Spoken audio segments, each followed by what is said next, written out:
आज आता आपण हीट लोड कॅल्क्युलेशन आता जे सॉफ्टवेअर वगैरे आपण वापरतो किंवा जे एक्सेल फॉर्मॅट्स आपण वापरतो, तर त्याच्या थ्रू आपण कसे करतो, ते आता आपण बघणार आहे. आता एक सॅम्पल म्हणून मी हे सॉफ्टवेअर एक दाखवतो तुम्हाला, ज्याच्यामध्ये ह्या ज्या हायलाइटेड फाइल्स आहेत एवढ्या, या त्याच्या मेन फाइल्स आहेत. ठीक आहे. आता जसं डीडीसी मध्ये सगळा डेटाबेस जो आहे तो आपण घेतलेला आहे. देन न्यू प्रोजेक्ट तो फक्त नवीन प्रोजेक्ट्स वगैरे तयार करणं आणि त्याचा प्रोजेक्ट्सचा डेटाबेस मेंटेन करणं. ही हीट लोड कॅल्क्युलेटर याच्यामध्ये आपण मेन सगळे फंक्शन्स करतो. रिपोर्ट्समध्ये सगळे रिपोर्ट्स जनरेट होतात.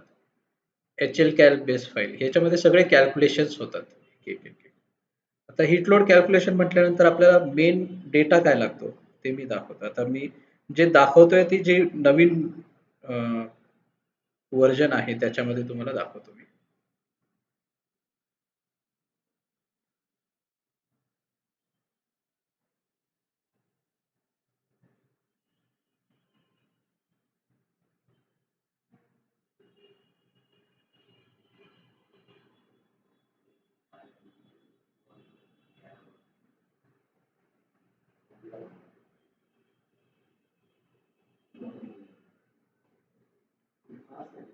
आता हीट लोड कॅल्क्युलेशन हे 4 पार्टमध्ये डिव्हाईड केलेलं आहे. डिझाइन बेसिसमध्ये काय येतं? बेसिक गोष्टी येतात जसं क्लायंटचं नाव आहे, प्रोजेक्टचं नाव आहे, त्या डॉक्युमेंटचा काही नंबर असेल, डेट, कोणी हीट लोड कॅल्क्युलेट केलेला, सिटी आहे किंवा जे ऑक्युपंट्स आहेत त्यांचं वर्क कसं असणार आहे. तर या सगळ्या बेसिक गोष्टी याच्यामध्ये येतात. ठीक आहे. आता हीट लोड कॅल्क्युलेशन जसं मागच्या वेळेस सरांनी सांगितलं होतं की 3 प्रकारे आपण करतो. हे दिसतंय का?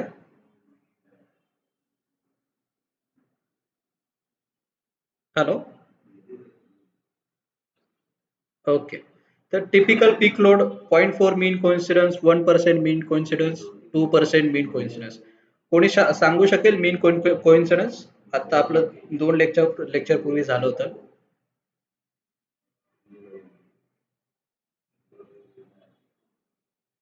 मीन कोइन्सिडन्स म्हणजे काय नेमकं कोणी सांगू शकतं का?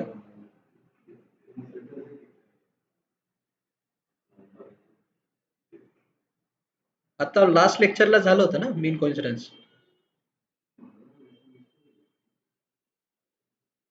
ओके. फॉर एक्झाम्पल समजा आपण 365 जे दिवस आहेत आणि प्रत्येक दिवस 24 तास असं जर डिवाइड केलं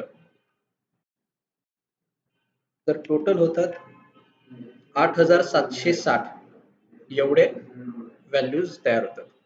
एक जस्ट सॅम्पल म्हणून मी तुम्हाला फाईल दाखवतो. वेदर डेटाची एक फाईल दाखवतो. समजा अकोल्याची मी घेतली फाईल.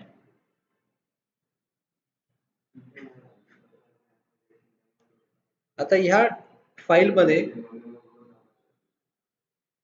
इयर, मंथ, डे, आवर म्हणजे आवरली ह्याच्यात 365 दिवसाचे डेटाबेस घेतलेला आहे. त्याच्यामध्ये ड्रायबल्ब टेम्परेचर, आर एच, ग्रेन्स या सगळ्या व्हॅल्यू आहेत. ठीक आहे. तर ही टोटल किती आहेत? टोटल 8761 म्हणजे वरचा एक रो काढला तर 8760 एवढ्या व्हॅल्यू आहेत. टिपिकल पीक कंडिशन म्हणजे काय? की ह्या सगळ्या व्हॅल्यू मध्ये जी हायेस्ट आलेलं टेम्परेचर आहे, हायेस्ट मेजर केलेलं टेम्परेचर आहे, तर ते पीक टेम्परेचर टिपिकल पीक लोड. ज्याच्या वरती टेम्परेचर जाण्याचे चान्सेस 0 आहेत. ज्याच्या वरती जाण्याचे चान्सेस 0% आहेत. एक सेकंड.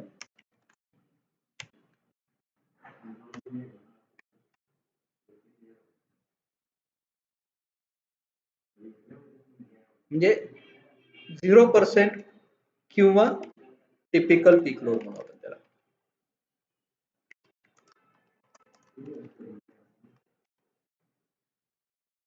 समजा आता अकोल्यासाठी किंवा आता आपण अहमदाबादसाठी बघू. समजा अहमदाबादसाठी याच्यासाठी बघतोय कारण की टिपिकल पीक लोड मध्ये पण असेल, 0.4 मध्ये पण असेल आणि तिन्ही व्हॅल्यू मध्ये येईल ती कंडिशन. लक्षात येत आहे ना?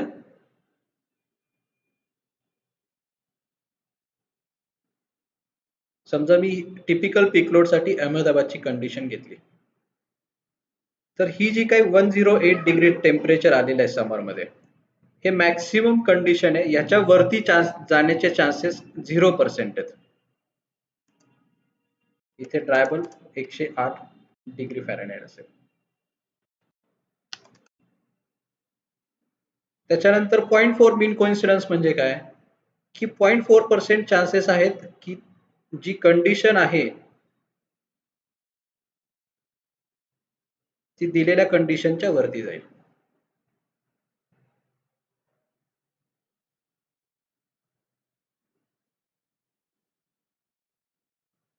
सॉरी, एक सेकंद. टिपिकल पीक लोड अहमदाबाद साठी 110 डिग्री फॅरेनहाइट आहे.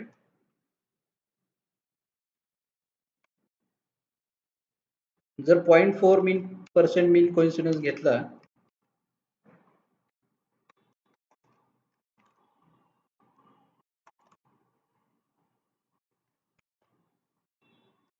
तर ट्रायबल येतो 108.1.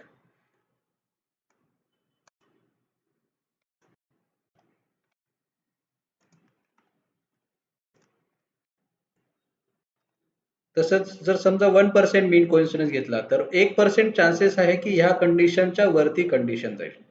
आपण ज्यावेळेस डिझाईन करतो, त्यावेळेस आपण जे काही डिझाईन करतो ते हायेस्ट कन्सिडर करतो की याच्यावरती कंडिशन नाही गेली पाहिजे,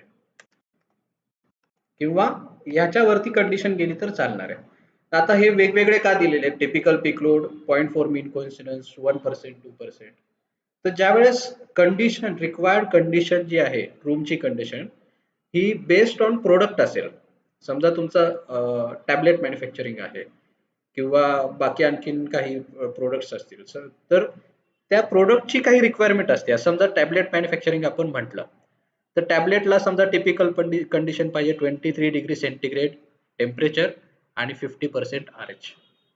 तर टिपिकल पीक लोड घेतल्यानंतर आपण मॅक्सिमम जे इक्विपमेंट डिझाईन करणार आहे ते ही कंडिशनच्या बाहेर कधीच कंडिशन जाणार नाही, ही गोष्ट कन्सिडर करून आपण कंडिशन इक्विपमेंट डिझाईन करतो. त्याच्यामुळे टिपिकल पीक लोड आपण तिथे घेणार ज्यावेळेस प्रोडक्ट बेस असेल त्यावेळेस. पण जर समजा एखादी केस आहे, एखादं मोठं ऑफिस आहे, लेट्स से सिटी बँक आहे किंवा इन्फोसिस आहे, जिथे त्यांना कंडिशन रिक्वायर्ड आहे, पण ती कम्फर्टची कंडिशन रिक्वायर्ड आहे. पण कम्फर्टची कंडिशन सुद्धा ते खूप जास्त व्यवस्थित त्यांना लागते. म्हणजे जर त्यांनी समजा सांगितलं की 24 डिग्री सेंटीग्रेड आणि 55 RH पाहिजे, पण तो थोडा कधीतरी कमी जास्त झाला तर चालेल, मग त्यावेळेस आपण 0.4 मीन कोइन्सिडन्स घेणार. ज्यावेळेस एखादा प्रोजेक्ट असेल, छोटं ऑफिस वगैरे असेल, जिथे त्यांना एअर कंडिशनिंग करायचं आहे, पण ती कंडिशन नेहमी असलीच पाहिजे हा त्यांचा आग्रह नसतो, त्यावेळेस तुम्ही 1% किंवा 2% मीन कोइन्सिडन्स वरती डिझाईन करू शकता. मीन कोइन्सिडन्स समजले? हॅलो? ओके. तर हे मीन कोइन्सिडन्स. त्याच्यानंतर ही सिलेक्टेड टेम्परेचर रेंज आहे. बऱ्याच वेळा कसं होतं आपल्याकडे, ज्यावेळेस कन्सल्टंट्स कडून किंवा क्लायंट कडून डेटा येतो, तर त्यावेळेस त्यांच्या QA डिपार्टमेंटनी किंवा त्यांची जी रिक्वायरमेंट असते ते देताना देतात नॉट मोर दॅन किंवा plus minus. Not more than म्हणजे एखाद्या केसमध्ये सांगतात 25 डिग्री सेंटीग्रेडच्या वरती कंडिशन नाही गेली पाहिजे, किंवा प्लस मायनस सांगताना सांगतात की 23 प्लस मायनस 2 असली पाहिजे, म्हणजे त्याच्यापेक्षा खूप खाली पण नाही गेली पाहिजे, त्याच्यापेक्षा जास्त वरती पण नाही गेली पाहिजे. त्यासाठी हे सिलेक्शन आहे. हा हा हा हा हो हो, बरोबर आहे.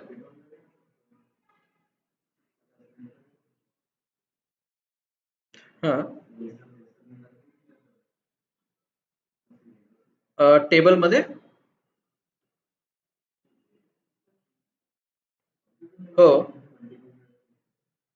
बरोबर आहे. हो. हां.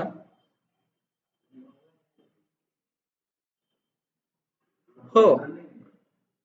नाही, समर आणि मान्सून या दोन्हीसाठी वेगळा होऊ शकतो. आता कसं ते दाखवतो तुम्हाला. जो काही आपण करतोय तो हीट लोड एस्टिमेशन करतोय, बरोबर? हीट लोड एस्टिमेशन म्हणजे बीटीयू आला तुमचा. तुम्ही जर बघाल इथे समर मध्ये बीटीयू 39 आहे आणि मान्सून मध्ये 46 आहे. म्हणजे ऑब्व्हियसली फ्रेशरचा जो मॅक्सिमम लोड आहे तो मान्सून मध्ये असेल. बरोबर. जरी आपल्याला फक्त टेम्परेचरची कंडिशन रिक्वायर्ड असेल तरी सुद्धा आपल्याला या दोन्ही गोष्टी बघायला लागतात. म्हणून कॅल्क्युलेशन करताना आपण समर ॲज वेल ॲज मान्सून दोन्हीचे करतो आणि त्याच्यातला जो मॅक्सिमम असेल तो आपण फायनलला सिलेक्ट करतो.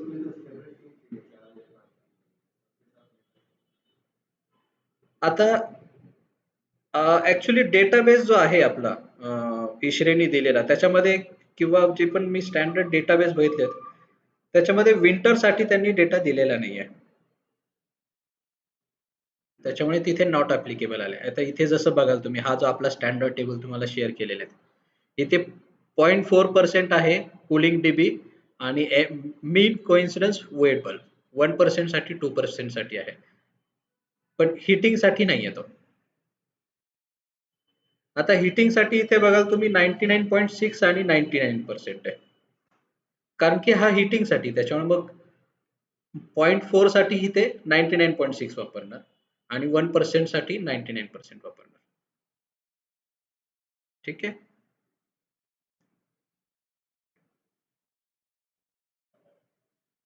तर हे एनएमटी पण लक्षात आलं एनएमटी प्लस मायनस. ओके. त्याच्यानंतर ऑक्युपंटची पोझिशन पोझिशन काय आहे त्याच्यानुसार आपण इथे सिलेक्शन करतो जसं आता मगाशी सरांनी सांगितलं होतं. ऑक्युपंटचा जो जो काही वर्क असेल त्याच्यानुसार कंडिशन्स चेंज होणार जसं की मगाशी टेबलमध्ये सरांनी दाखवलं होतं. समजा आपण हेवी वर्क म्हणलं तर टोटल मेटाबॉलिक रेट जो आहे मेल्ससाठी हा जो आहे हा टिपिकल मेलसाठी आहे. फिमेलसाठी असेल तर तो 0.8% कमी येतो. इथे तुम्हाला दिलं असेल तिथे खाली ॲडल्ट फिमेल 0.85% त्याचा घ्यायचा. 1500 असेल तर त्याचा 0.85% घ्यायचा. जर चिल्ड्रन्स असतील तर 0.75% घेतात. ठीक आहे. जर हा 1500 ही टोटल एनर्जी आपल्याला लागणार आहे. ठीक आहे. म्हणजे तुम्ही बाहेरची कंडिशन तुमची कशीही असली तरी टोटल एनर्जी तुम्हाला एवढीच लागणार आहे हेवी वर्कसाठी. ठीक आहे. पण मग बाहेरची कंडिशन म्हणजे तुम्ही ज्या रूममध्ये असाल किंवा बाहेर असाल, तिथली जी कंडिशन आहे त्याच्यानुसार तुमचा सेन्सिबल आणि लॅटेंट लोड डिस्ट्रिब्यूट होणार. ठीक आहे. म्हणजे आता हा 1500 इथे बघितला तुम्ही तर सेन्सिबल 600 आहे, 605 आणि सॉरी आता ॲव्हरेज ॲडजस्टेड मेटाबॉलिझम रेट घेतलेला आहे. त्याच्यामुळे सेन्सिबल हां 605 आणि हा 845. हा जर टोटल केला 1445 येईल. किती किती टेम्परेचरला 70 डिग्री फॅरेनहाइटला. तेच जर तुम्ही 71 डिग्री फॅरेनहाइटला बघितलं तर तुमचा सेन्सिबल जो आहे तो कमी झालेला आहे, लॅटेंट वाढलेला आहे. म्हणजे थोडक्यात काय जसं जसं रूम मधलं टेम्परेचर वाढत जाईल तसं तसं तुमच्यातून बाहेर निघणारा लॅटंट लोड वाढत जाईल म्हणजे तुम्हाला घाम जास्त येतो. बरोबर. त्याच्यामुळे लॅटंट लोड तो इन्क्रीज होणार पण सेन्सिबल लोड तेवढाच कमी होणार. म्हणजे टोटल तुमचा लोड तेवढा एकच राहणार. डिपेंडिंग ऑन युअर ऍक्टिव्हिटी तुम्ही काय ऍक्टिव्हिटी करताय त्याच्यावरती. ओके. हं, हं.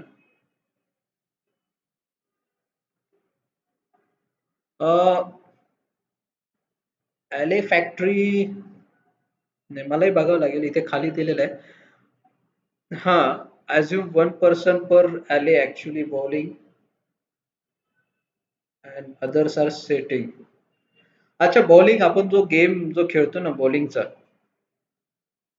हां, तर मे बी त्याचा असेल आणि त्यांनी जसं म्हटले and all others are sitting की एका जणासाठी तो बॉलिंगचा हे घ्यायचा आणि बाकीच्यांसाठी सिटिंगचा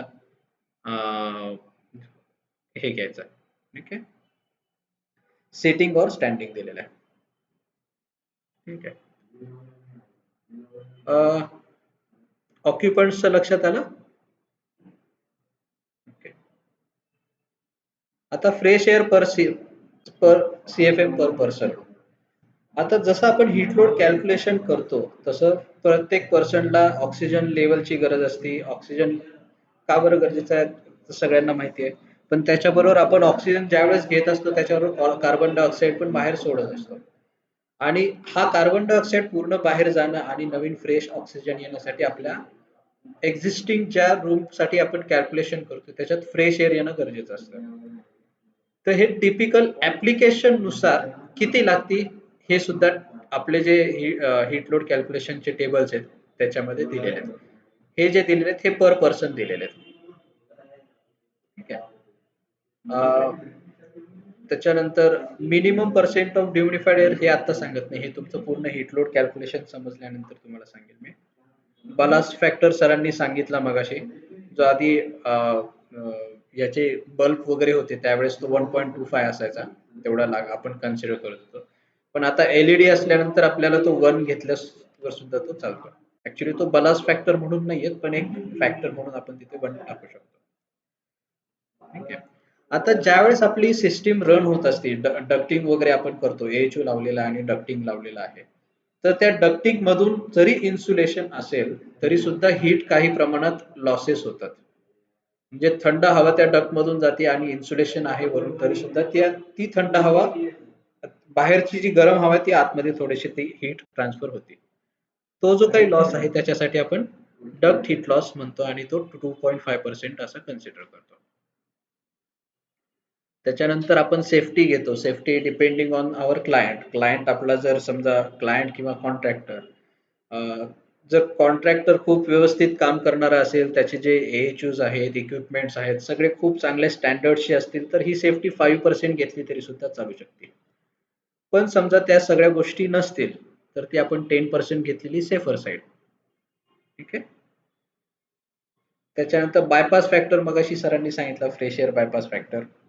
कॉईल वरती जो बायपास येतो तो बायपास फॅक्टर. त्याच्यानंतर आता आपण मुख्य ह्याच्याकडे वळू, रूम डेटा शीट, जिथे आपण सगळे कॅल्क्युलेशन साठी डेटा कलेक्ट करतो. मग डेटा काय काय कलेक्ट करतो? जर तुम्हाला समजा एक एक एक प्रोजेक्ट तुम्हाला डिझाईन करायला आलेला आहे, ज्याच्यामध्ये 50 रूम आहेत. त्या 50च्या 50 रूम तुम्ही एका AHU मध्ये घेणार का? नाही घेणार. किंवा 50 AHU लावणार का प्रत्येक रूमसाठी? नाही लावणार. तर तुम्ही ते डिव्हाईड करणार. एका AHU मध्ये 2 room, 4 room, 5 room, 10 room. Depending on त्या रूमची कंडिशन, त्या रूमची रिक्वायरमेंट्स, आणि समजा तिथे प्रोडक्ट्स असतील, तर ते प्रोडक्ट्स कोणते एका रूम मधून दुसऱ्या रूम मध्ये त्याची एअर गेली तर चालू शकेल, याच्यावरती तुम्ही सिस्टीम्स डिझाईन करतात. ठीक आहे. तर आपण इथे सिस्टीम नंबर ते लिहितो.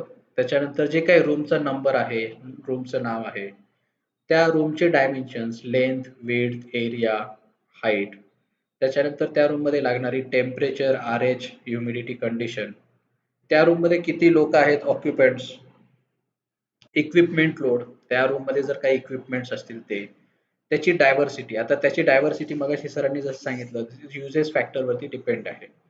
ते इक्विपमेंट किती यूज होणार आहे. समजा आता एखादा मोटर आपण कन्सिडर करू. समजा 2 किलोवॅटची मोटर असेल, तर ती कंटिन्युअसली 2 किलोवॅटला परफॉर्म करते का? नाही करत ती 2 किलोवॅटला. ती ज्यावेळेस स्टार्टिंग लोड आहे तुमचा तो 2 किलोवॅट असणार आहे, आणि ज्यावेळेस ती एकदा रनिंग पोझिशन मध्ये आल्यानंतर त्याचा 2 किलोवॅटचा लोड कमी होऊन जाईल.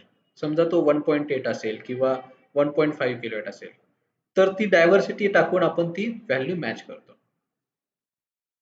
लक्षात येते?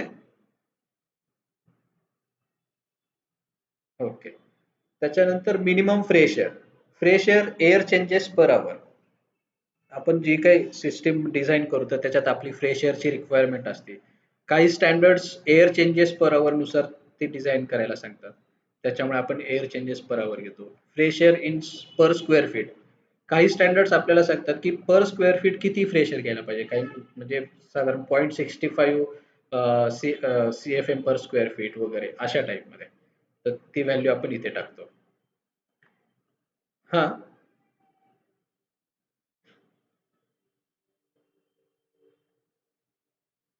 हा. हा. बरोबर आहे.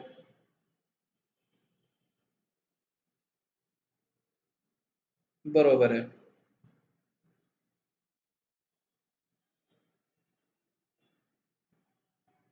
दोन्ही घ्यायची. खालची प्लस बाल्कनी दोन्ही घ्यायची. तुमचा जो युजेबल एरिया आहे, त्याच्यानुसार तुमचा स्क्वेअर फीट घ्यायचा. ठीक आहे. कारण तुम्ही फक्त खालचा जर घेतला तर तुमची फ्रेश एअर मेन कशासाठी पाहिजे? ऑक्युपंट्ससाठी पाहिजे. तिथे असणाऱ्या ऑक्युपंट्ससाठी. मग ऑक्युपंट्स तुमचे जिथे-जिथे असणार आहे, तो सगळा एरिया तुम्हाला कन्सिडर करावा लागणार सेपरेटली. त्याच्यानंतर minimum air changes per hour. आता हे सर पुढे तुम्हाला सांगतीलच एअर चेंजेस. क्लास किंवा ग्रेड टू बी मेंटेन. जसं आता क्लीन रूम्स असतील तर त्याच्यात वेगवेगळे क्लास असतात. Class A, class B, class C, class D. हे जे काही क्लास आहेत हे तुमची एअर जी आहे ती किती क्लीन असली पाहिजे त्याच्यानुसार हे क्लासचं ग्रेडेशन असतं. समजा एखादा आपण फार्मास्युटिकलचंच एक्झाम्पल घेऊ. एखादा एरिया आहे जिथे फक्त पॅकिंग होतंय म्हणजे तुमचे जे काही गोळ्या टॅबलेट वगैरे आहेत ते पाऊचमध्ये बंद झालेले आहेत आणि ते पाऊचमध्ये बंद झाल्यानंतर पुढे बॉक्समध्ये फक्त जायचे. तर त्या ठिकाणी एअर जी आहे तुमची खूप जास्त प्युअर असायची गरज नाही. मग तिथे नॉन क्लासिफाईड एअर सुद्धा असू शकते. पण तेच जर समजा ते पॅकिंगच्या आधी त्या गोळ्या जी आहे पावडर फॉर्म मधून ते टॅबलेट बनवतात. ठीक आहे. त्या ज्या गोळ्या आहेत तुम्ही सॅलो करताय. मग तिथे एक क्लासिफाईड एरिया लागतो. डी क्लास लागतो किंवा सी क्लास लागतो. जर समजा तेच इंजेक्शन्स वगैरे असतील. इंजेक्शन म्हटल्यानंतर ते डायरेक्ट तुमच्या ब्लडमध्ये जातं. मग ब्लडमध्ये जर जात असेल तर मग त्याला क्लास बी वगैरे लागू शकतो किंवा क्लास ए लागू शकतो. डिपेंडिंग तुम्हाला ते किती हार्मफुल होऊ शकतं बाहेरची एअर. ठीक आहे. तर त्याच्यानुसार त्यांनी एफडीएने काही ग्रेड्स दिलेले आहेत क्लीन रूमसाठी. ठीक आहे. Room pressure. आता रूम प्रेशर जे आहेत हे जे काही आपण क्लास किंवा ग्रेड म्हणतो तर ते मेंटेन करण्यासाठी. म्हणजे मेंटेन करण्यासाठी म्हणजे कसं थोडक्यात सांगायचं तर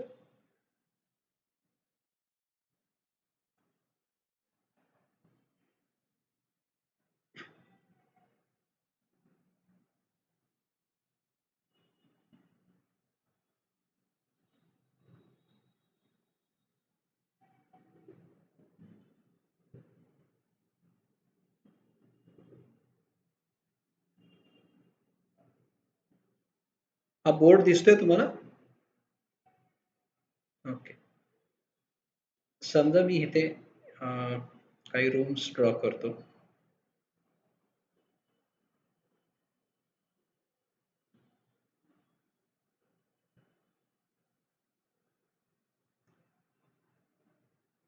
जस्ट कन्सिडर करा हा कॉरिडॉर आहे.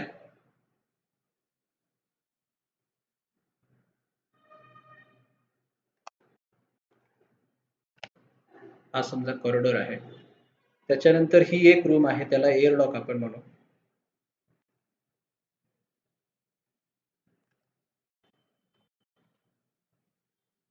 आणि ही समजा एक टॅबलेट मॅन्युफॅक्चरिंग रूम आहे.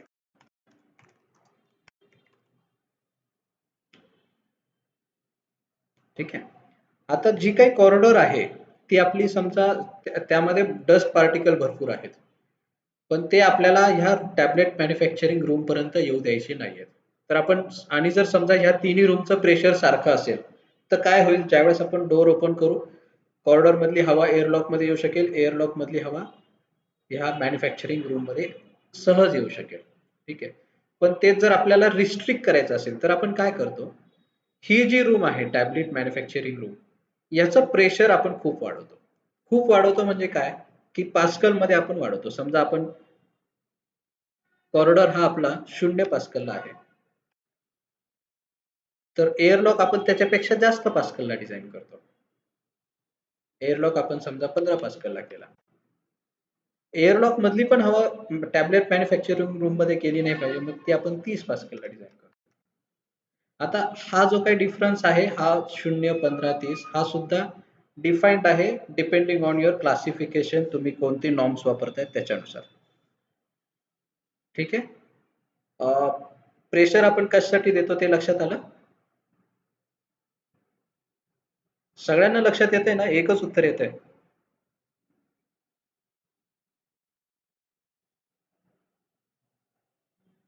ओके. ओके. ठीक आहे. जर काही डाऊट येत असेल, काही समजत नसेल तर परत विचारा, मी परत एकदा सांगेल, एक्सप्लेन करेल. No problem. ठीक आहे. तर रूम प्रेशर तुम्हाला कळलं आता. त्याच्यानंतर आपण 100% एक्झॉस्ट. आता 100% एक्झॉस्ट म्हणजे काय? आपण ज्यावेळेस एखादी सिस्टीम डिझाइन करतो, त्याच्यामध्ये एअर घेतल्यानंतर तीच एअर बऱ्याच ठिकाणी सर्क्युलेट करतो. कारण की ती ती एअर आपण टेम्परेचर ऑलरेडी त्याचं मेंटेन केलेलं असतं. आपल्याला पाहिजे ती कंडिशन आलेली असते. ती फक्त रूम मधली हीट घेणार, ती बाहेर येणार आणि परत त्याला आपण ते तेवढीच रूम मधली जेवढी हीट तयार झाली तेवढीच थंड करून परत त्या रूम मध्ये देणार. पण हे प्रत्येक केसमध्ये शक्य नसतं. उदाहरणार्थ वॉशरूम आहे. वॉशरूम मध्ये काय होतं, ज्यावेळेस एअर आतमध्ये जाते, त्या रूम मधून परत जेव्हा बाहेर येते त्याच्याबरोबर खूप सारी ग्रेन्स किंवा त्याचा आर एच वाढून ती एअर परत बाहेर येते. ज्यावेळेस आर एच तुमची वाढते आणि ती आर एच तुम्हाला कमी करायची असेल तर तुम्हाला लागणारा जो काही टनेज आहे ते तुमचं वाढून जातं. म्हणजे तुम्हाला हायर कॅपॅसिटीचे परत इक्विपमेंट लागतात. ते एवढे लागू शकतात की त्याच्यापेक्षा बाहेरची जी फ्रेश एअर आहे त्याला लागणारा लोड कमी असतो तुमचा. मग तुम्ही त्यावेळेस बाहेरची फ्रेश एअर घेतात. किंवा जर समजा एखादा किचन एरिया आहे. किचनमध्ये रूम मधली हवा ऑटोमॅटिकली किचनचे जे काही इक्विपमेंट्स वगैरे आहेत त्याच्यामुळे ती गरम होते. मग गरम झाल्यानंतर तिला परत ट्रीट करण्यापेक्षा बाहेरची फ्रेश एअर घेणं जास्त सोयीस्कर असतं. मग अशा एरियामध्ये 100% फ्रेश एअर घेतात. 100% एक्झॉस्ट कन्सिडर करतात. म्हणजे ती ती जी एअर आहे ती आपल्या AHU मध्ये परत येऊ नाही द्यायची. ती तिथल्या तिथून डायरेक्ट बाहेर काढून टाकायची एअर. ठीक आहे. त्याच्यानंतर एक्झॉस्ट फ्रॉम मशीन काही इक्विपमेंट्स असतात. आता जसं समजा किचन आपण म्हटलं. किचन मध्ये चिमणी असते. ती चिमणी काय करते, तिथली जी एअर आहे ती डायरेक्ट बाहेर टाकत असते. ठीक आहे. मग ती बाहेर टाकण्याचं काम करते म्हटल्यानंतर ती काही स्पेसिफिक त्याचा CFM असेल तो आपण इथे कन्सिडर करतो. ठीक आहे. तसेच डस्ट एक्स्ट्रॅक्टर वगैरे अशाच टाईपचे सिस्टीम्स असतात. त्याच्यानंतर फॅन स्टॅटिक, ड्रॉ थ्रू किंवा ब्लो थ्रू. हे कोणाला माहिती आहे का?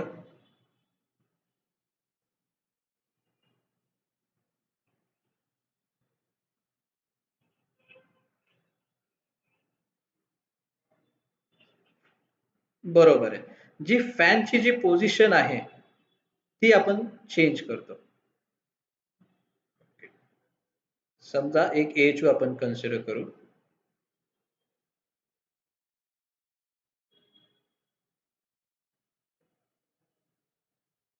हा सप्लाय आहे,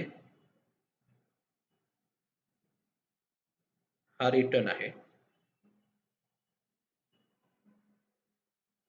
इथे फॅन आहे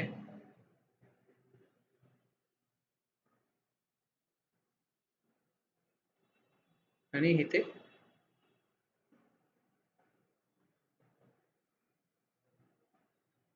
ही चिल वॉटर कॉईल आहे आणि समजा ही हॉट वॉटर कॉईल आहे. ठीक आहे. जे काय आता इथे फिल्ट्रेशन वगैरे जे काय असेल ते. हे लक्षात आलं? कोणी सांगू शकेल हा ड्रॉ थ्रू फॅन आहे का ब्लो थ्रू फॅन आहे? ब्लो थ्रू आहे. का बरं?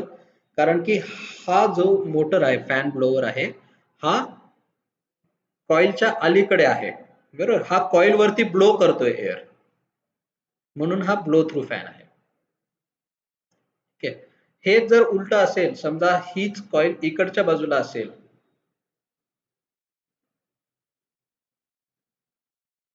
ही कॉइल जर इथे असेल तर हा ड्रॉ थ्रू फॅन झाला असता. या कॉइल वरून हवा तो खेचतोय.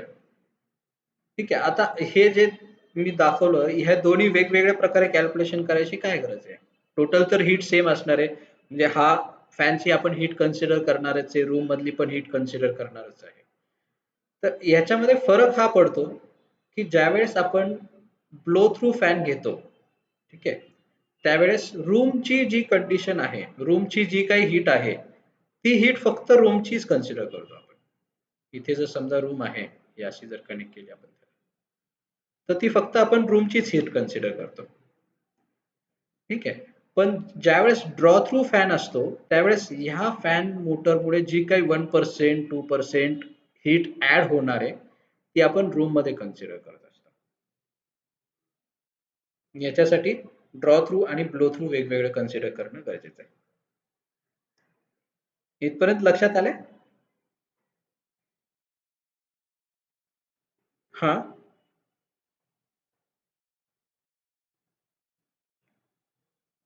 हा म्हणजे या केसमध्ये हा ऍड करतो, बरोबर आहे. हा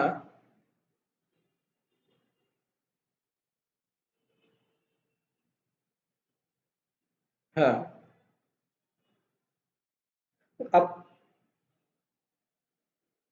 नाही, हा आपण रूम मध्ये ऍक्च्युअल नाही ठेवत आहे. हा आपला एच मध्येच असणार आहे. हा हा हा हा हा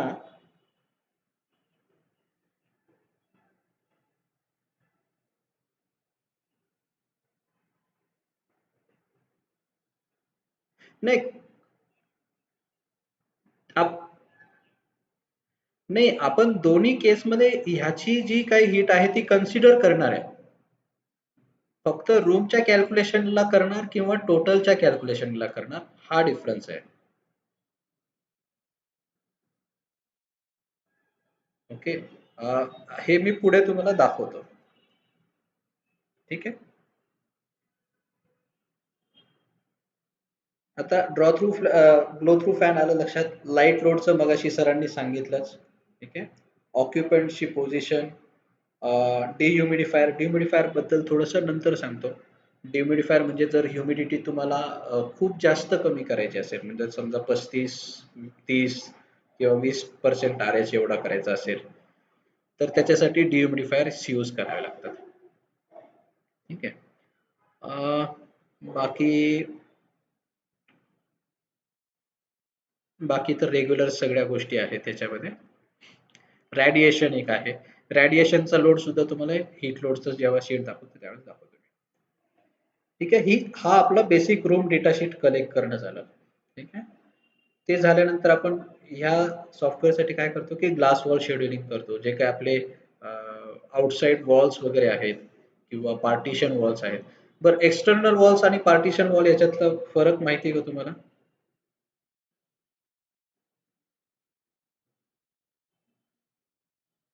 कोणाला नाही माहिती? बरोबर आहे.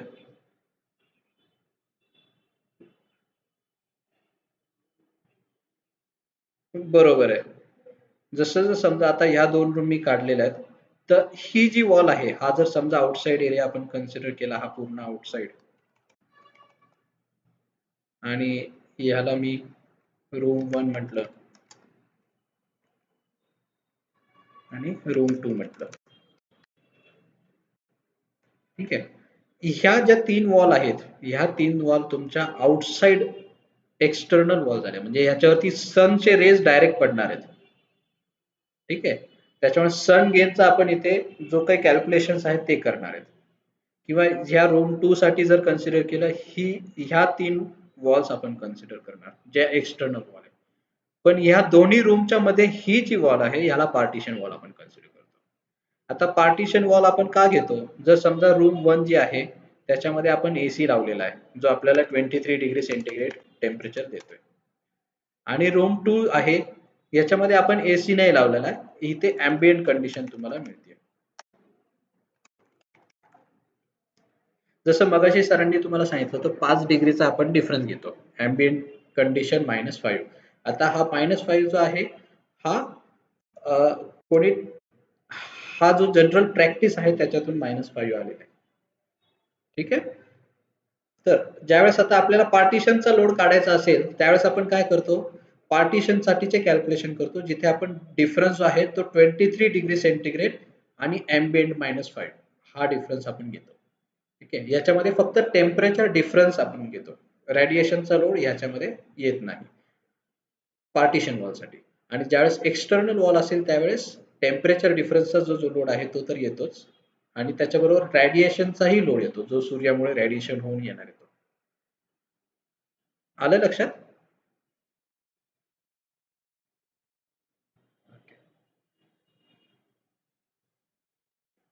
तर जसं आता तुम्हाला हे तर माहिती असेल की वॉल कोणत्या ओरिएंटेशनला आहे, त्या ओरिएंटेशन नुसार हा. हो हो बोल. हो हो एक सेकंद. हा. हा. ओके. बरोबर. ओके. एक्झॅक्टली. ओके. बरोबर.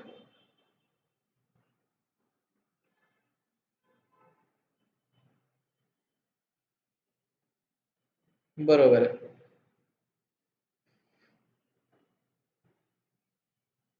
हीट होतं. हा वाढवतो आपण. हा जो -5 घेतला आहे, त्याला आपल्याला प्लस घ्यावं लागतं त्या कंडिशनला. पण प्लस घ्यावं लागतं. पण ज्यावेळेस ह्या रूममध्ये असे जे जे काही इक्विपमेंट्स आहेत, जे हेवीली त्या रूमला गरम करतायत. बरं. त्यावेळेस आणि इथे आपण एसी लावतोय, तर इथे आपण काही तसंच सोडून देत नाही कोणत्याच कंडिशनला. जर त्याचा इफेक्ट जास्त असेल तर. तर इथे आपण त्यावेळेस व्हेंटिलेशनचे युनिट लावतो. लावलेले असतात. बरं. हां.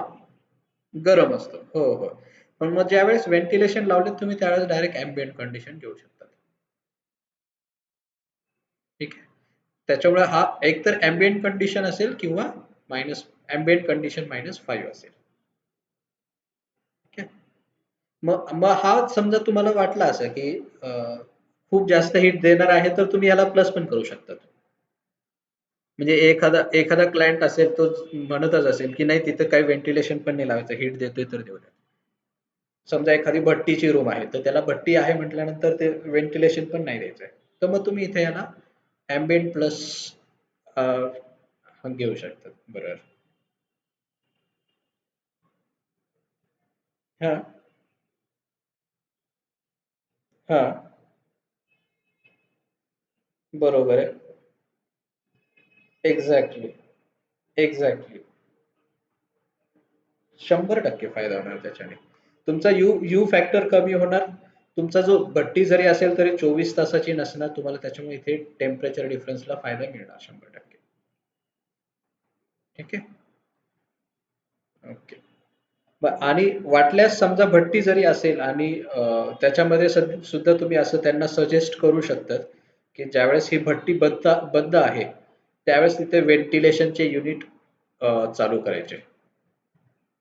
ते कशासाठी की त्या व्हेंटिलेशननी ही जी काही हीट आहे ती बाहेर निघेल. मग व्हेंटिलेशन युनिट म्हटल्यानंतर ते ब्लोअर्स वगैरे लावलेच पाहिजे असं काही नाही. फॅन असतील किंवा बाकी वेगळ्या प्रकारचे युनिट्स असतील तरी सुद्धा चालू शकतील ते. ठीक आहे. तर एक्सटर्नल वॉल आणि पार्टिशन वॉल सगळ्यांना समजलंय. बाकीच्यांचं उत्तर नाही मिळते. ओके. कोणी असं आहे ज्याला नाही लक्षात आलंय तुम्ही सांगू शकतात. ओके. ठीक आहे. आता हा जो काही तुम्हाला मी फॉर्मॅट दाखवलाय, ठीक आहे. त्याच्यामध्ये आपण काय करतो, रूम सिलेक्ट करतो. रूमचं ओरिएंटेशन सिलेक्ट करतो. जी एक्सटर्नल वॉल आहे ज्याचा आपल्याला कॅल्क्युलेशनमध्ये आता घ्यायचं आहे. ती ओरिएंटेशन सिलेक्ट करतो. आणि प्री डिफाईन आपण काही इथे यू फॅक्टर्स आहेत जसे EG1 expose glass 1, EW1 expose wall 1, R1 म्हणजे roof, C1 ceiling, partition glass, partition wall असे वेगवेगळे यू फॅक्टर्स आहेत. ठीक आहे. तर ते सिलेक्ट करतो, ऍड करतो आणि हा खाली टेबल बनवून घेतो. एक एक एक एक ऍड करत असा आपण टेबल बनवून घेतो आणि हा टेबल बनल्यानंतर याला आपण एक्सपोर्ट करतो. जे कॅल्क्युलेशन्स आहेत त्या कॅल्क्युलेशन मध्ये डेटा जातो. ठीक आहे. आता जसं मगाशी तुम्हाला सांगितलं होतं प्रेशर डिफरन्स. प्रेशर डिफरन्स असेल ज्यावेळेस दोन रूम मध्ये प्रेशर डिफरन्स येतो. समजा या रूमचं प्रेशर वेगळं आहे आणि रूम 2 चं प्रेशर डिफरन्स वेगळा आहे. ठीक आहे. 15 पास्कल आहे आणि इथे समजा 0 पास्कल आहे किंवा 5 पास्कल आहे.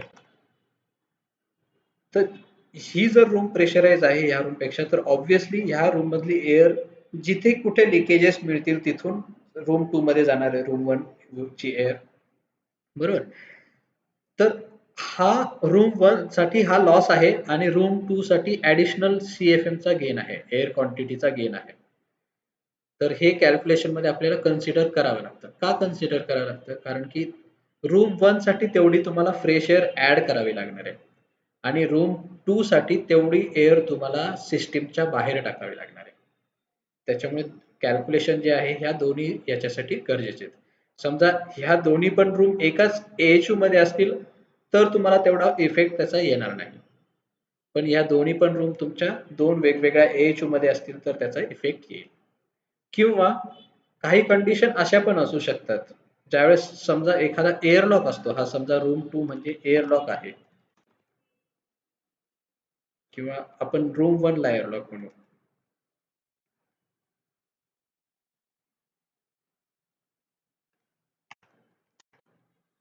ठीक आहे. ज्यावेळेस एअरलॉक असतात तर त्याची कॅल्क्युलेटेड जी CFM असते तीच मुळात खूप कमी असते. म्हणजे समजा 100 CFM एवढाच त्याचा सप्लाय CFM आलेला असतो. आणि ज्या रूम मधून हेच याचा जो लिकेजेस जो आहे, टोटल जो लिकेजेस होणार आहे त्या रूम मधून दुसऱ्या रूम मध्ये, तो समजा 150 CFM असतो कधी कधी. तर ह्या रूम मध्ये ऍडिशनल CFM ची तुम्हाला गरज पडते. कारण की तुमचं नाहीतर तुमचं प्रेशर मेंटेन होणार नाही. मग त्याच्यासाठी सुद्धा हे कॅल्क्युलेशन करणं गरजेचं असतं. एका सिस्टीम मधून एका रूम मधून दुसऱ्या रूम मध्ये हवा जात असेल तरी सुद्धा. ठीक आहे. तर इथे आपण तेच कॅल्क्युलेट करतोय. पहिली रूम सिलेक्ट करतो, त्याच्यामध्ये आता जो गॅप असेल, गॅप मी म्हटलं, गॅप नॉर्मली कोणता असतो तर जर जी डोर आहे त्या डोअरचा गॅप असतो. आणि मग डोअर आपण सिलेक्ट करतो, door gap, second room select करतो, ऍड करतो, टेबल तयार करून घेतो. ठीक आहे. इथपर्यंत तुमचे हीट लोड कॅल्क्युलेशन पूर्ण होतात या फॉर्मॅटमध्ये. आता त्या बॅकग्राऊंडला काय होत आहेत ते मी दाखवून देतो. इथपर्यंत कोणाला काही डाऊट आहे? ओके ना. जस्ट एकदा रिवाइज करतो. इथे डिझाईन बेसिस मध्ये आपण बेसिक डेटा टाकतो सगळा. मेनली सिटी सिलेक्शनच आहे याच्यामध्ये. RDS मध्ये तुमचं रूमचे डिटेल्स विथ डायमेन्शन, त्याची रिक्वायर्ड कंडिशन, त्याच्यात ऑक्युपंट्स, इक्विपमेंट लोड वगैरे या कंडिशन्स टाकतो. त्याच्यानंतर ग्लास वॉल शेड्यूल मध्ये कोणत्या रूम साठी कोणत्या ओरिएंटेशनला कोणत्या यू फॅक्टरची वॉल आहे ते सिलेक्ट करून हा टेबल तयार करून घेतो. किंवा पार्टिशन वॉल असेल तर पार्टिशन वॉल सिलेक्ट करून ते ऍड करतो टेबलमध्ये. त्याच्यात जर रूफ सिलिंग असतील तर ते ऍड करतो आणि एक्सपोर्ट करतो. आणि डोअर शेड्यूल मध्ये ज्यावेळेस तुमचा क्लीन रूम वगैरे आहे, रूम मध्ये प्रेशर डिफरन्सेस आहे, तर त्यावेळेस डोअर शेड्यूलिंग आपण करू वापरतो. ठीक आहे. हा, फ्लोरिंग साठी आपण ऍड करू शकतो. हो हो हो,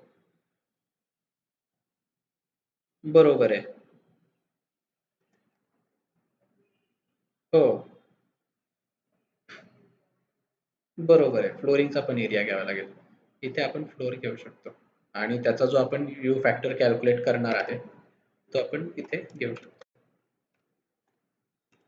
ठीक आहे.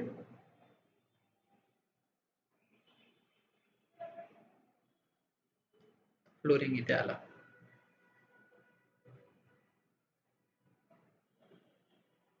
आता जे बॅकग्राऊंडचे कॅल्क्युलेशन्स आहेत ते मी तुम्हाला दाखवतो. ओके.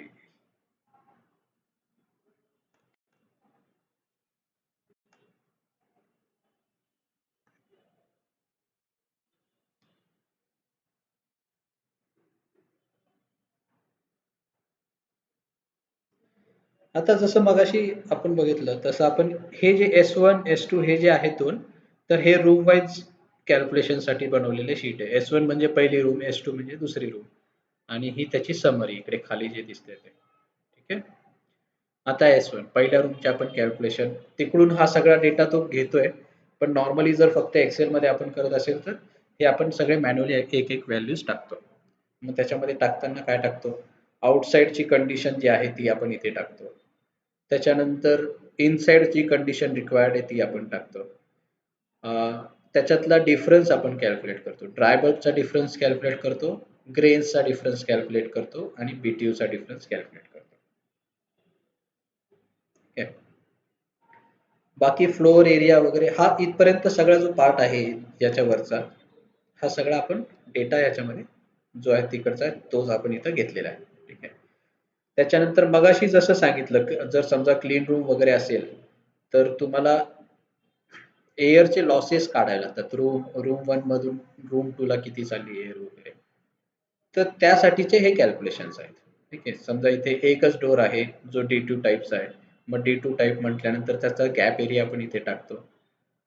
जी ऍडजस्टंट रूम आहे त्याचं प्रेशर किती आहे हे इथे टाकतो.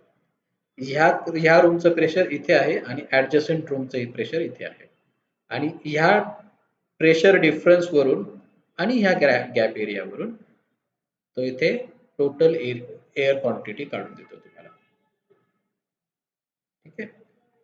त्याच्यानंतर जसं एक्सपोज ग्लास वगैरे त्यामध्ये असतील काही तर त्याचे इथे कॅल्क्युलेशन ओरिएंटेशन वगैरे घेऊन त्याच्यानंतर रूफ आपण आता कन्सिडर केलाय. रूफ इथे घेतो आणि त्याचा एरिया इथे तो टाकतो. हा जो एरिया आहे तो. हे जे सन गेन आणि हे फॅक्टर्स आहेत समर मान्सून विंटरचे हे तुम्ही काढलेले आहेत.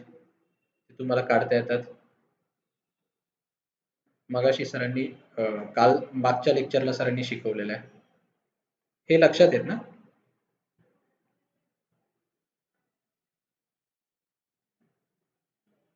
ओके. मग हा area into sun gain factor into U factor याच्याने तुम्हाला जो काही हीट गेन आहे ती आपण इथे कॅल्क्युलेट करतो. त्याच्यानंतर जो काही ऑक्युपंट्स आहेत त्या ऑक्युपंट्स नुसार हीट त्यांची कॅल्क्युलेट करतो इथे. आता यामध्ये मे बी RH घेतलेला नसेल त्याच्यामुळे इथे कॅल्क्युलेट नाही होते.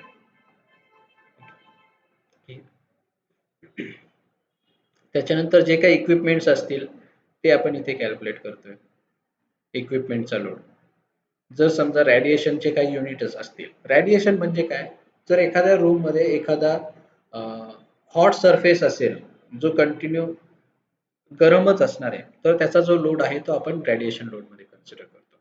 ओके. पण आता रेडिएशन लोड मध्ये पण दोन प्रकारचे लोड असतात. समजा एखादा हीटर युनिट आहे. हीटर युनिटचं जे टेम्परेचर आहे ते कंटिन्युअसली सेम असणार आहे. तुमचं थ्रू आउट जोपर्यंत तो चालू आहे 12 तास 24 तास 18 तास जोपर्यंत चालू आहे तोपर्यंत त्याचं टेम्परेचर सेम असणार आहे. त्यासाठीचे कॅल्क्युलेशन वेगळे येतील. आणि जर समजा त्या रूम मध्ये बाहेरून आपण काही आणत असू समजा आत्ताच वॉश केलेले काही भांडे आहेत जे गरम पाण्यातून वॉश केलेले आहेत. ठीक आहे. ते रूम मध्ये आल्यानंतर ते गरमच असणार आहेत आणि हळूहळू ते ग्रॅज्युअली थंड होणार आहेत. तर त्याचा जो लोड आहे रेडिएशन लोड तो आपण सेपरेट कॅल्क्युलेट करतो. दोन्ही हे वेगवेगळे कॅल्क्युलेट करायचे असतात. ठीक आहे. त्याच्यानंतर हा लाईट लोड आहे. लाईट लोड आपण इथे कॅल्क्युलेट करतोय. जी काही डक्ट मध्ये हीट लॉसेस होणार आहेत ते कॅल्क्युलेट करतो. फ्रेश एअरचा जो काही लोड आहे तो आपण इथे कॅल्क्युलेट करतोय. ठीक आहे. हा जो काय आपल्याला टोटल लोड जो येतो त्याला आपण ERSS म्हणतो. Effective room sensible heat. जो फक्त सेन्सिबल हीट आपण कॅल्क्युलेट केली. सेन्सिबल मध्ये काय काय येणार आहे? Expose glass, expose wall, roof, ceiling, partition wall, ऑक्युपंट्सचा sensible load, equipment, radiation, light हे सगळे सेन्सिबल लोड ऍड करणारे फॅक्टर झाले. ठीक आहे.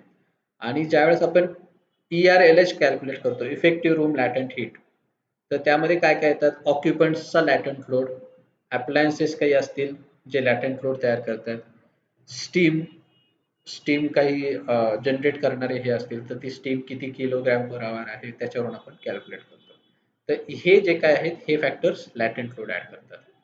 याच्यामध्ये आपण ज्यावेळेस लो RSचं कॅल्क्युलेशन करत असतो त्यावेळेस वॉल्सचा पण एक फॅक्टर येतो.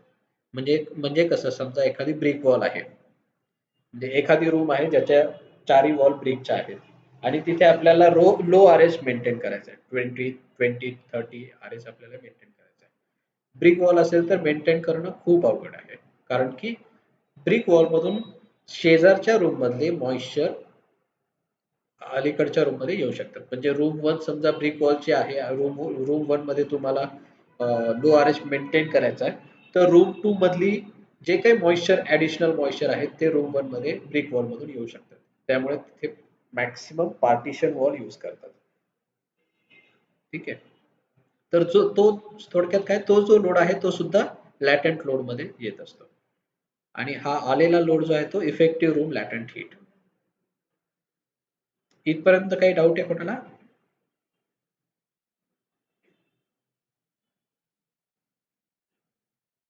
ओके. आता जसं मी मगाशी म्हटलं, ड्रॉ थ्रू आणि ब्लो थ्रू मोटर. ठीक आहे. ड्रॉ थ्रूचे कॅल्क्युलेशन आपण रूम मध्ये कॅल्क्युलेशन कन्सिडर करतो. रूमच्या लोड मध्ये कन्सिडर करतो. ठीक आहे. आणि जर ब्लो थ्रू असेल तर त्याला समरी मध्ये कॅल्क्युलेट करतो टोटल झाल्यानंतर ऍडिशनल हीट. ठीक आहे. आता ही S1 आणि S2 ह्या दोन्ही रूमची ही समरी आहे. मग त्याच्यामध्ये ERSH सांगितलं, effective room sensible heat, ERLH effective room latent heat आणि ESHF effective sensible heat factor, हे आपण ह्या दोन्हीच्या लोडवरून कॅल्क्युलेट करतो. ठीक आहे. आता ह्या आपण टोटल घेतो याच्यामध्ये.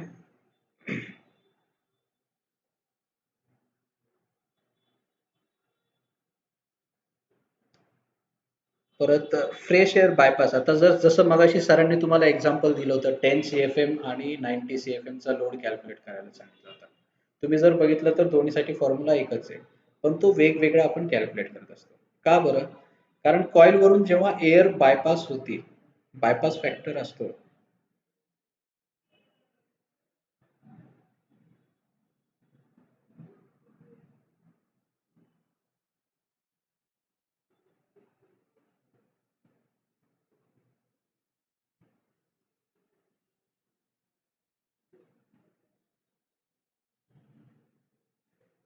हा जो समजा फ्लोअर आहे इथे,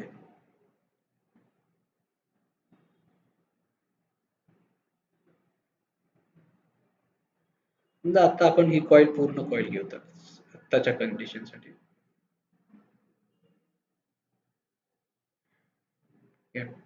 इथून फ्रेश एअर येते आतमध्ये आणि इकडून बाहेर होते. आता जी काही फ्रेश एअर आहे ही ज्यावेळेस या कॉईल वरून जाते, तर त्या कॉईल्सचे फिन्स जे असतात त्या फिन्सच्या मध्ये गॅप असतो.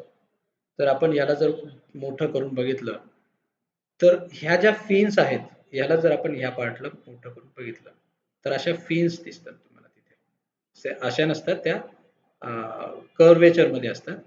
पण ह्या फिन्स मध्ये जो काही गॅप आहे त्या गॅप मधून एअर जाताना या फिन्सला चिटकून काही एअर जाते आणि काही एअर डायरेक्ट बायपास होऊन जाते. काही एअर ह्याला चिटकून जाते आणि काही डायरेक्ट बायपास होते.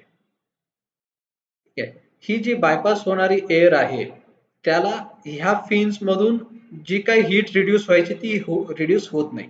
त्याच्यामुळे त्याला आपण बायपास फॅक्टर यूज करून ती कॅल्क्युलेट करतो. लक्षात येते हे? सगळ्यांना लक्षात येते नक्की?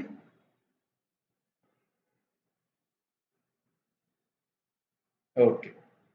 ठीक आहे. ही जी काही एअर चालली बायपास होऊन जाते ती आपण कॅल्क्युलेट करत असतो. पण आता ही जी बायपास होऊन ह्याच्या समोर निघून गेली ती कुठे, तो जो लोड आहे मग तो आपण रूम मध्ये कन्सिडर करतो. बायपास होऊन गेलेली एअर म्हणजे जी आता तुम्हाला 0.1% बायपास फॅक्टर दिलेला आहे, तर 0.1% जी आहे ती एअर तुमची रूम मध्ये कॅल्क्युलेट, आपण लोड कॅल्क्युलेट करणार आहे. जसं इथे ज्यावेळेस तुम्ही घेतात तेव्हा आता इथे 0.04% बायपास आहे. तर एवढीच एअर 402 CFM मधली 0.04 एवढीच एअर ची हीट आपण इथे कॅल्क्युलेट करतो.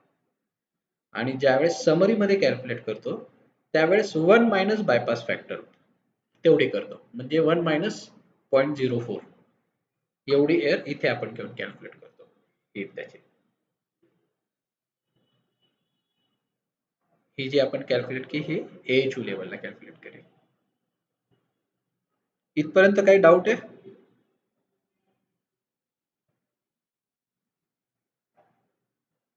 काही डाऊट असेल तर विचारू शकतात.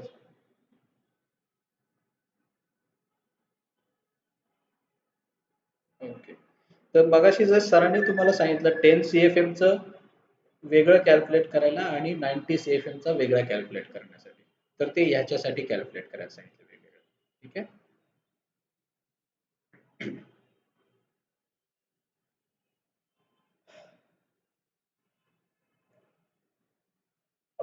एडीपी आणि ESHFचं काही झालंय?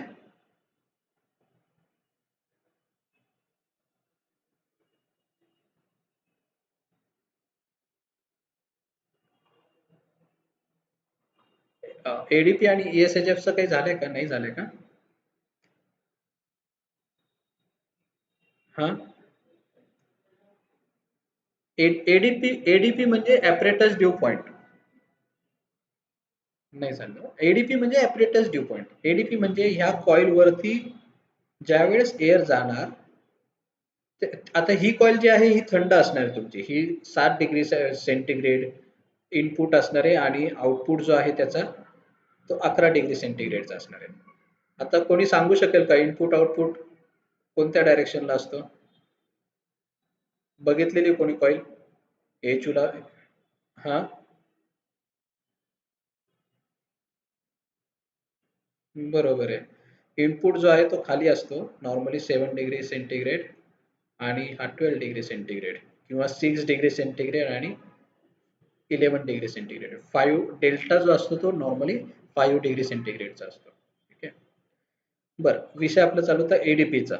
ज्यावेळेस ही तुमची एअर आहे 7 डिग्री आणि 12 डिग्री सेंटीग्रेडची, त्याच्यावरून तुमची जी एअर जाणार आहे रिटर्न एअर तुमची असणार आहे 23 डिग्री सेंटीग्रेडची.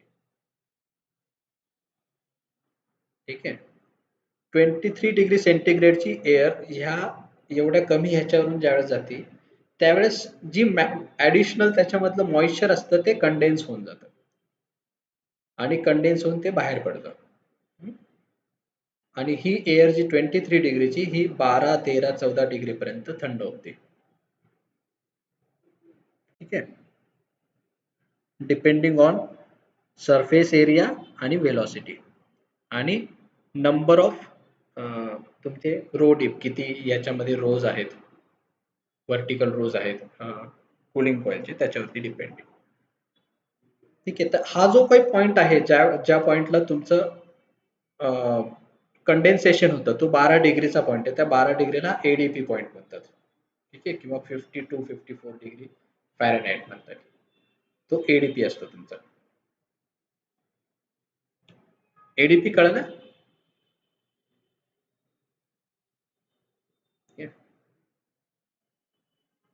आणि ESHF सुद्धा त्याच्यावरून काढतात. आता एडीपी आणि ESHF कॅल्क्युलेट करण्यासाठी टेबल्स दिलेले आहेत. हा.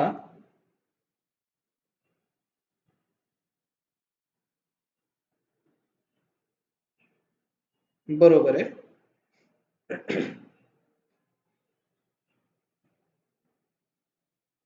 हा.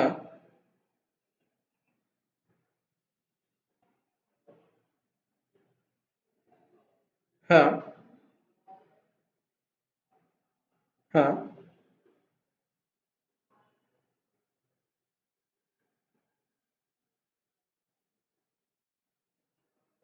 बरोबर आहे. बरोबर आहे. नाही, आपण जो कॅल्क्युलेट करतो ना हा टोटलच कॅल्क्युलेट करतो. ऍक्च्युली आता 7 वरून जाणारी जी हवा आहे तुमची ती 7 डिग्री नाही होणार आहे तुमची. ती 8-9 डिग्री होणार आहे. बरोबर. आणि 12 वरून जाणारी जी हवा आहे ती 12 डिग्री पर्यंत थंड नाही होणार आहे. ती तुमची 13-14 पर्यंत जाणार आहे. ठीक आहे. त्याच्यामुळे आपण ऍव्हरेज डायरेक्ट कन्सिडर करताना 12 डिग्री करतो. हा. बरोबर.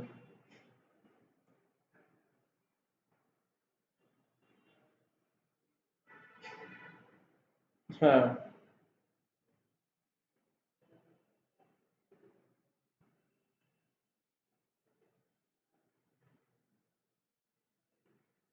हम्म. बेस्ट वे इज 5 पॉइंट घ्या आणि त्याचा ऍव्हरेज घ्या. येस. हे जर समजा तुमचे कॉईल आहे 1, 2, 3, 4 कॉर्नर आणि मध्ये एक 5. जर कॉईल जास्त मोठी असेल तर 7 पॉइंट घ्या, म्हणजे सेंटरचे हे 2 पॉइंट पण घ्या. जेणेकरून तुम्हाला जास्त व्यवस्थित व्हॅल्यू कळेल. हो, नक्कीच. Yes, yes, yes. नक्कीच. 7 घेतली पाहिजे. बरोबर. हं, okay.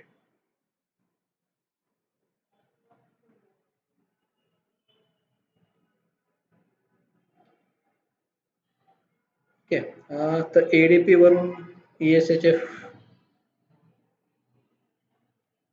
Effective sensible heat factor. आता तो कसा काढतात? जे रूमचं टेम्परेचर आहे त्याच्यासाठी ते कन्सिडर करतात. रूमचा आरएच जो आहे तो कन्सिडर करतात. त्याच्यानंतर तुमचा जो काही एडीपी आहे तो कन्सिडर करतात. समजा आपल्या केसमध्ये 53 एडीपी आहे, 90 डिग्री रूमचं टेम्परेचर आहे. आता मी 90 डिग्री याच्यासाठी घेतोय कारण की तुम्हाला हे नॉमेनक्लेचर कळलं पाहिजे त्याच्यासाठी. आणि 50% आरएच आहे आणि एडीपी तुमचा हा 53% आहे. तर त्यावेळेस तुमचा ईएसएचएफ 0.56 असेल. व्हाईस वर्सा ईएसएचएफ वरून तुम्हाला एडीपी पण काढता येतो. ओके.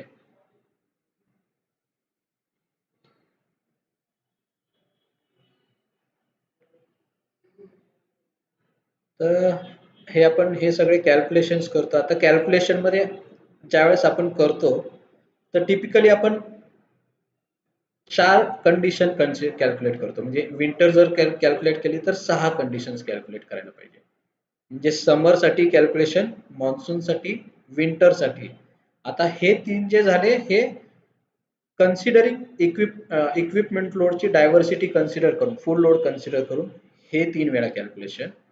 आणि इक्विपमेंट लोड आपले झिरो कन्सिडर करून नो इक्विपमेंट लोडला परत 3 कॅल्क्युलेट करायचे. समर, मान्सून, विंटर असे 3 वेगवेगळे 6 कॅल्क्युलेशन आपण करायला पाहिजे. जेणेकरून हा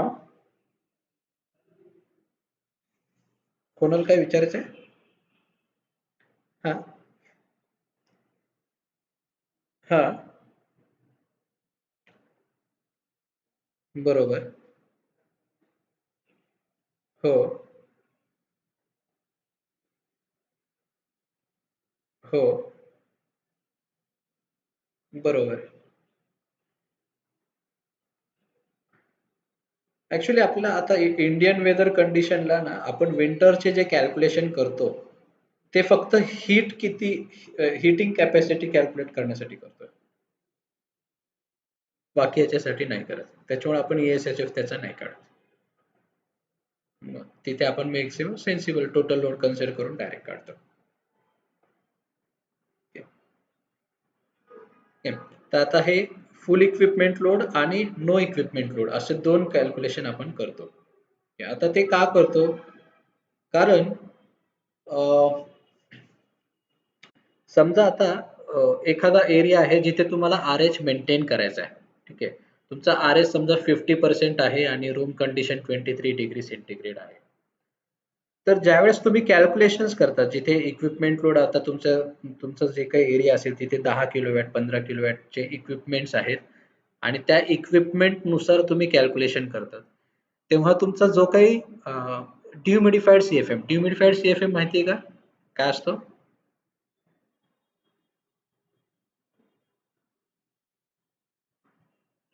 नाही.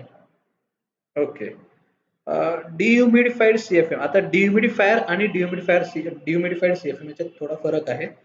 डिह्युमिडिफाईड सीएफएम म्हणजे जेवढी एअर आपल्याला थंड करायची आहे त्याला आपण डिह्युमिडिफाईड सीएफएम म्हणतो. आणि फॅन कॅपॅसिटी आणि डिह्युमिडिफाईड सीएफएम याच्यामध्ये फरक असतो. ठीक आहे. फॅन कॅपॅसिटी मायनस डिह्युमिडिफाईड सीएफएम जो काही येतो तो बायपास एअर येते.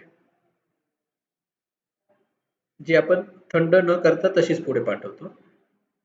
आता हे का करतो? हे टेम्परेचर आपण म्हणजे असं का घेतो तर आरएच वरचा जो लोड आहे तो कमी जास्त करण्यासाठी, म्हणजे सॉरी आरएच मेंटेन करण्यासाठी जो तुमचा लोड आहे तो कमीत कमी यावा त्याच्यासाठी आपण डिह्युमिडिफाईड सीएफएम वेगळा ठेवतो आणि बायपास सीएफएम वेगळा ठेवतो. ठीक आहे. आपण आरएच मेंटेन करायचं आहे म्हणजे काय करतो आपण?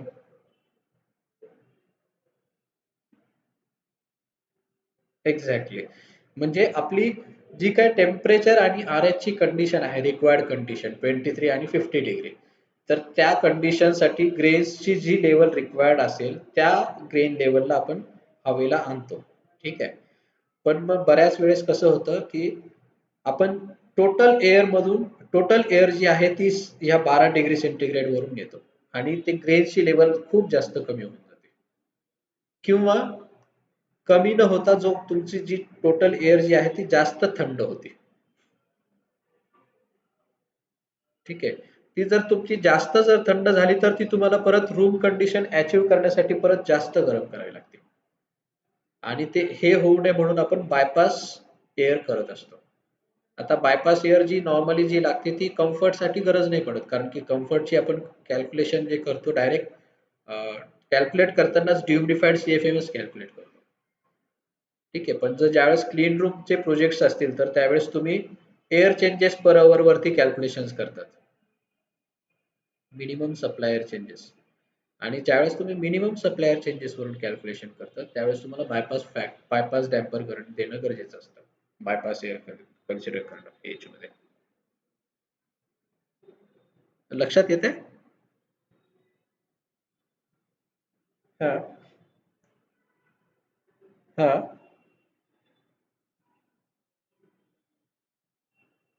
हा. बरोबर आहे. येस. हो.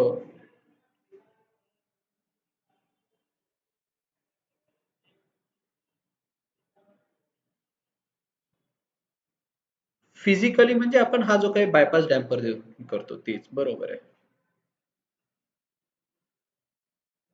हो. पुढे पाठवून देतो. हो बरोबर आहे.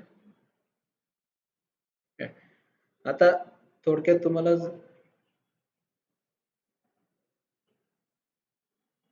बरोबर. एक्झॅक्टली. तशीच हवा पण पाठवली जाते. कारण की आता हॉट वॉटरला आपण जसं तुम्ही म्हटले बायपास डॅम्पर देऊन बायपास वॉल देऊन तो आपण हे करतो. कारण आपल्याला तेवढी हीट करण्याची गरज नाहीये त्याला. तेवढी वॉटर फ्लो करण्याची गरज नाहीये. त्याच्यामुळे आपण ती बायपास करतो. इथेही सेम आहे. तेवढी हीट कमी करण्याची गरज नाही म्हणून त्याला आपण बायपास करून देतो. ठीक आहे.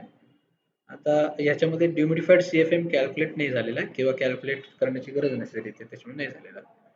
पण तुम्ही जर बघाल आपण एखादा दुसरा एच ओपन करू.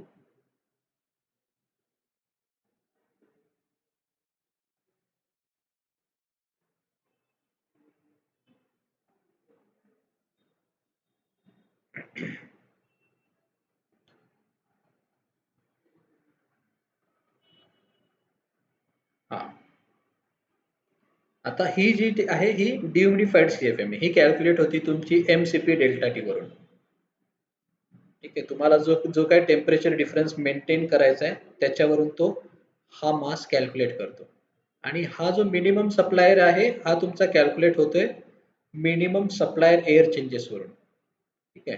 ज्यावेळेस ह्या डिह्युमिडिफाईड सीएफएम पेक्षा तुमचा मिनिमम सप्लायर जास्त असतो त्यावेळेस तुम्हाला तो बायपास करावा लागतो.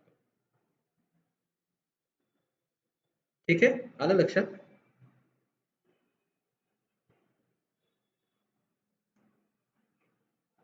हा फ्रेश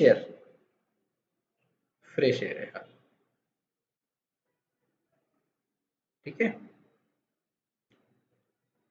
अं,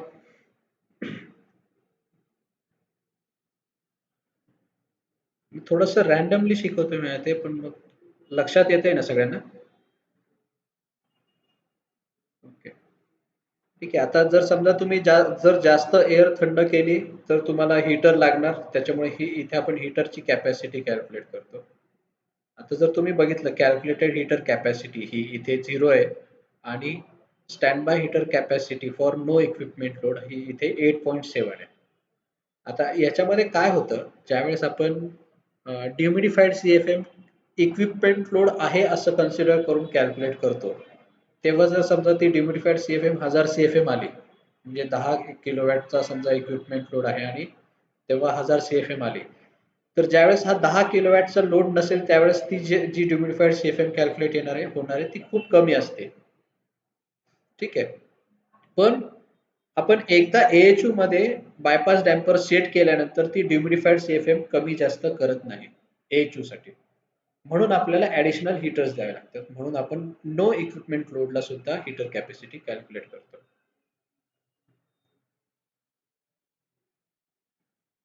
आणि मग त्याच्यावरून येणारे हे फायनल आउटपुटचे रिझल्ट्स. मग आउटपुटच्या रिझल्टमध्ये तुम्हाला काय गरजेचे आहेत? एक कूलिंग लोडचा टनेज गरजेचा आहे. जर समजा प्री कूलिंग युनिट तुम्ही काढत असाल, जर फ्रेश एअर तुम्ही कूल करून रूम मध्ये घेत असाल तर त्याचा लोड येतो. सप्लाय एअर किती आहे, ड्युमिडिफाईड एअर, रिटर्न एअर तुम्हाला गरजेची आहे, fresh air, purge air. Purge air म्हणजे जी ऍडिशनल एअर तुम्ही AHU मध्ये घेतात ती तुम्ही एक्झॉस्ट करतात, त्याला एक्झॉस्ट एअर किंवा पर्ज एअर म्हणतात. आणि त्याच्यानंतर हीटर कॅपॅसिटी. ओके. त्याच्यानंतर मग ह्याच्यात रिपोर्ट्स. हा, पर्ज एअर म्हणजे एक सेकंड, समजा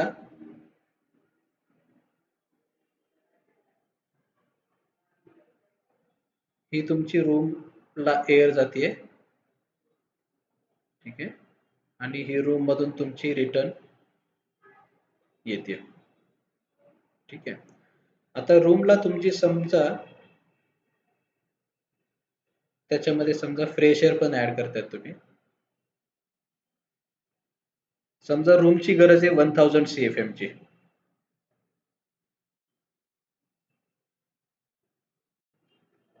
1000 CFM तुम्हाला पाहिजे आहे.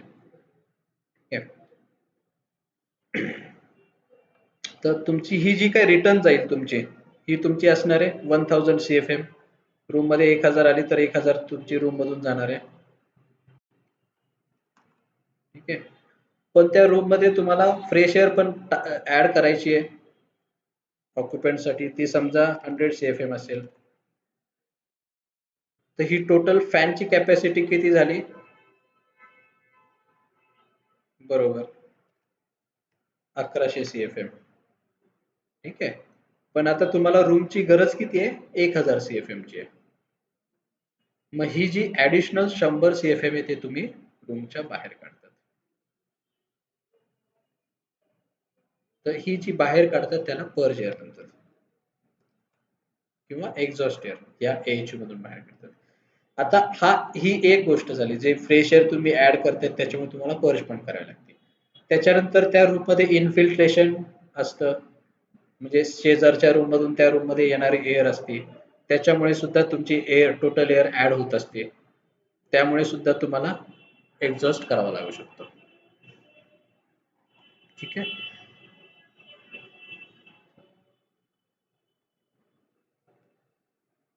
तर हे टोटल सगळे कॅल्क्युलेशन्स आहेत. मग त्याच्यानंतर मग याच्यात जस्ट सॉफ्टवेअर बद्दल सांगायचं तर याच्यात तुमचे मल्टिपल रिपोर्ट्स पण जनरेट होतात.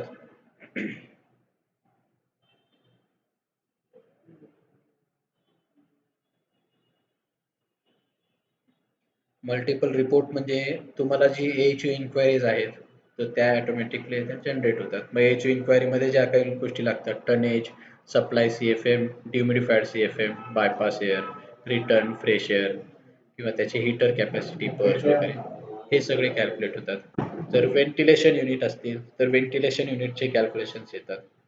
TX कॉईल असतील, जर समजा तुमचे छोटे प्रोजेक्ट्स असतील किंवा एखादा मोठा प्रोजेक्ट असेल पण त्याच्यात एखाद्याच एरियाला 24 अवर्स जर तुमचा AHU रन होणार असेल तर तिथे तुम्ही DX कॉइल्स यूज करतात त्या AHU साठी. तर त्या DX कॉइलच्या कॅपॅसिटी सुद्धा कॅल्क्युलेट होतात. त्याच्यानंतर स्प्लिट AC कॅसेटचे सुद्धा कॅल्क्युलेशन्स येतात. जर तुमचे डिह्युमिडिफायर असेल, डिह्युमिडिफायरची इन्क्वायरी जनरेट होते याच्यामध्ये. मग डिह्युमिडिफायर जो मॅन्युफॅक्चरर असतो त्याला तुम्हाला ज्या काही गोष्टी द्याव्या लागतात, ॲम्बियंट, त्या सिटीची ॲम्बियंट कंडिशन, त्या रूमच्या सराउंडिंग कंडिशन किंवा त्याच्यातले जे काही पॅरामीटर्स पाहिजे ते इथे कॅल्क्युलेट होतात. त्याच्यानंतर सप्लायर रिटर्न एअर समरी. याच्यामध्ये तुमच्या रूम मध्ये जे काही सप्लाय साठी किंवा रिटर्न साठी जे डिफ्युजर तुम्ही लावणार आहे किंवा ग्रिल्स लावणार आहे, तर त्याची साईज आणि क्वांटिटी इथे येते. तुम्ही चेंजही करू शकता. त्याची टोटलची समरी इथे जनरेट होते. त्याच्यानंतर तुमचे जे काही रूम्स AHUs असतील, त्या AHU ला समजा चिल वॉटर असेल किंवा ब्राईन असेल, तर त्या वॉटरसाठी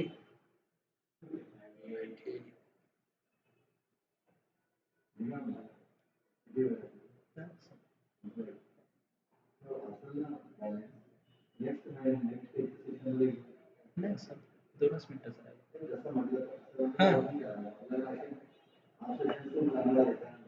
हो.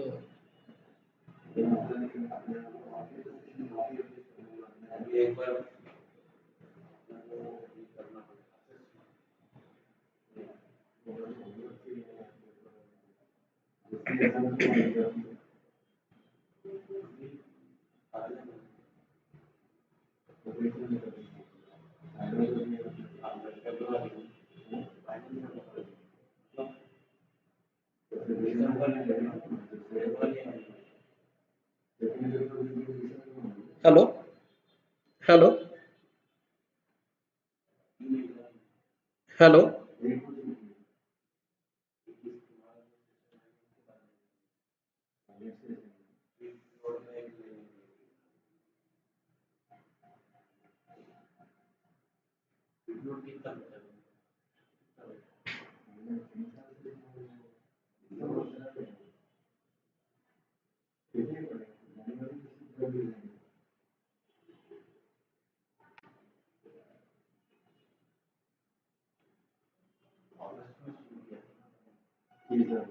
तीस ऑगस्ट.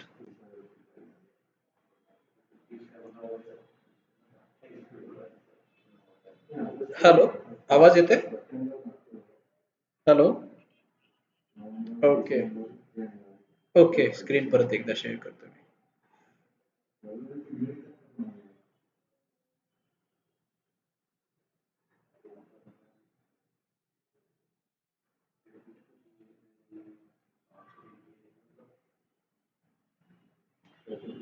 स्क्रीन दिसते आता? अजून नाही दिसत? हॅलो. आले? ओके. तर ज्यावेळेस आपलं चिल वॉटर किंवा ब्राईन वॉटर असते,